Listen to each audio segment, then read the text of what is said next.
Target audience is அப்படிங்கிறதே நிறைய தெரியாம இருக்கு. Your view on that sir, and how a company can choose the target audience based on ப்ராடக்டா இல்ல இது அந்த முட்டை அண்ட் கோழி மாதிரி தானே sir? So yes, over to you. First part என்னன்னா, ரெண்டு இது ப்ராடக்ட்டுக்குன்னு போறதுக்கு முன்னாடி பார்ட்டே நான் ஒன்று சொல்லிடுறேன். Multi product versus single product. சரிங்களா? நம்ம என்ன நினைக்கிறோம் அப்படின்னா சரிங்களா, ஒரு ஒரு ப்ராடக்ட் செஞ்சிருக்கோம். அந்த ப்ராடக்ட்டுக்கு எனக்கு ஒரு 10 கடை தெரிஞ்ச கடை இருக்கு. அந்த 10 கடைக்கு நான் பொருள் கொடுக்க ஆரம்பிச்சிட்டேன் அப்படின்னா நம்ம என்ன நினைக்கிறோம்னா, மீதி இந்த 10 கடையை 100 கடை ஆக்குறத விட்டுட்டு இந்த 10 கடைக்கே 2வது ப்ராடக்ட்டுக்கு போயிடுறோம். சரிங்களா?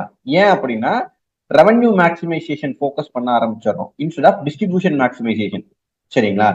ஸோ உங்களோட first point at least going forward என்னவா இருக்கும் அப்படின்னா, ஹூ ஓன்ஸ் த டிஸ்ட்ரிபியூஷன்